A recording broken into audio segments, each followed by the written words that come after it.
All right, I have filmed about 17, 18 videos in 3 days, and only one or two of them gone up. So here we go. I said about a year ago, if not more, that the Kushners and the Trumps had plans for beachfront property in Gaza. I was kicked off the creative program for false information for that. Many of the videos I did about this subject, very specifically about how the hell can Benjamin Netanyahu have the power to go into an agreement with Donald Trump and Jared Kushner for a huge complex spanning the coastline in Gaza. And I got hit with every punishment, including being banned, over that subject matter. And yesterday, Benji Netanyahu, godfather to Jared himself, was in the White House, followed by a very specific meeting by Donald Jackass Trump. And in that meeting, it revealed that there is a huge development plan where the U.S., i.e. Donald Trump and Jared Kushner, take over the coastline of Gaza and develop it into this hoity-toity fucking Trump world. I've been saying that for a year, and I've been saying that that was probably the main reason for what happened, to set that up, because I parallel it with the rest of Trump's world and the Trump show, which is exactly this. Everything is a fucking show. Everything is a plan. And if you follow back every piece of drama and separate it and you line it all up together, it makes perfect sense. He wedged the TikTok ban with funding that Democrats would have to vote on. The Democrats voted on him, and then he said, well, the Democrats voted unanimously for the TikTok ban, so his red meat fucking idiots don't tell the difference because they don't research that they had no choice because it wasn't just that in the bill. So they accept it, so they're all angry going, well, they're the ones who caused this, and he sets it up so the ban happens during Joe Biden's stay because, you know, it has to look bad on the other guy. And then when it comes time, Joe Biden says, well, I could give it an extra 9 months. So he very strategically and brilliantly lines it up for within a week before the inauguration or election or whatever the hell it was. But it ended up being this big point where Donald Trump and his friends, that coincidentally over this last year during the TikTok ban bullshit, have been putting things in place that we've been noticing slowly drip out, like little tie-ins with Facebook. You know, like, do you want to share this with your Facebook contacts? Now, if they weren't connected before, why have we always been asked about that? So let's just look at that. So when you're looking at the whole TikTok thing, it's very much like the Gaza thing. There was a business deal and a strategy and a goal in place before any of the players supposedly started bumping into each other. Another example, Elon Musk and that whole round table of fucking geniuses that they had at first. Remember that? Who else was in that? Let's see. Let's go back at every one of these people. This is the next video. Every one of those people that were in that, how they reacted when they left. Like Musk, for example, stood up and said, I could never work with such a monkey fucking circus, or whatever the hell he said. But he made a special point to say something that he would never work with them, right? And then Trump gives him the contracts for his satellites over all the swing states. Now, why would he do that? Because he wasn't interested in any of the other contracts for the rest of the country, but that's a lot of money too. He could have done the whole country. No, just the swing states. Why would he need that in Trump's first term?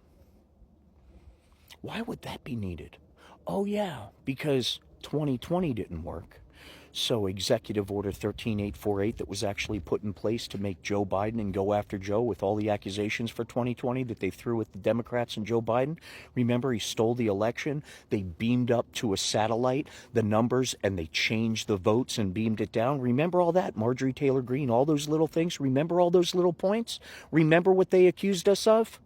Remember all the different things they accused us of in 2020 with the election. And then remember what they accused us of in January 6th. All right, remember all that because it's important, because it shows exactly what I'm talking about. This shit has been planned from the beginning. They just announced plans that they're going to level Gaza. And I have been saying there was a real estate development in the works since that fucking war started. And that has made me one of the biggest targets, and I understand it now. It hit me as I got the official announcement and listened to them speak. that I've been saying this for over a year or however long. Check my videos. It's been a long time and I've got fucking stroke brain. People, this is all a setup. This is all a show. And everything that happens between now and the end goal, like a big, beautiful Trump-owned development in Gaza, and the Palestinians gone, like on the, i.e. 1800s, the natives in America, here's your reservation. Yeah, that. It's a fucking plan, and an evil one. Now, MAGA, I know you didn't want to listen before, but listen now. Because this shit is real, and it's your fucking fault it's happening. So you need to join with us and fix it.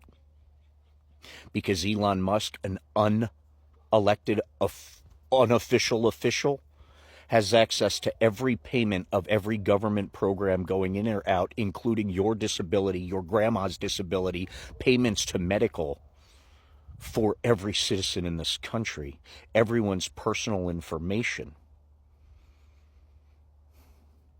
And he has control of the purse strings because Donald Trump said so. And you made it possible. And if you're still wondering whether or not you made a mistake, you're not paying attention. So I suggest you wake the fuck up and join forces with those of us who actually want to protect our country. We can fight about politics later. But this shit is getting real. And I have tried to film dozens of videos that never made it up. And I was wondering why my lives, my everything, have been affected like they have. And watching this joint press conference, now I know. I've been saying all this stuff since I stumbled onto this platform. We need to stay diligent. We need to stay educated. We need to be kind, because none of this needs to be solved with violence. No matter how big this is, it does not need to be solved with violence. We are better than that. We are smarter than that. And we have the facts and the truth on our sides.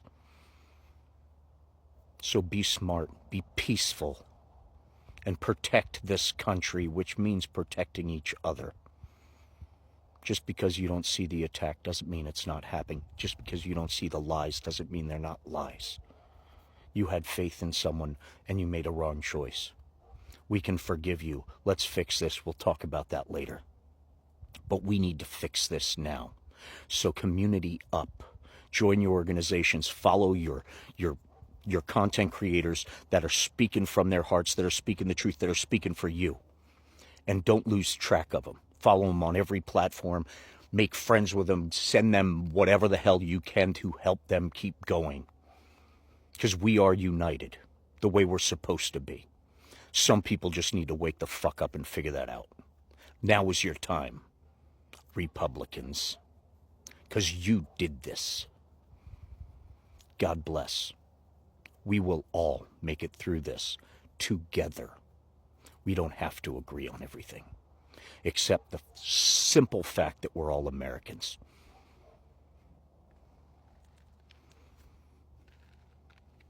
We can still fix this, but we have to do it together, intelligently and peacefully. God bless. Stay safe.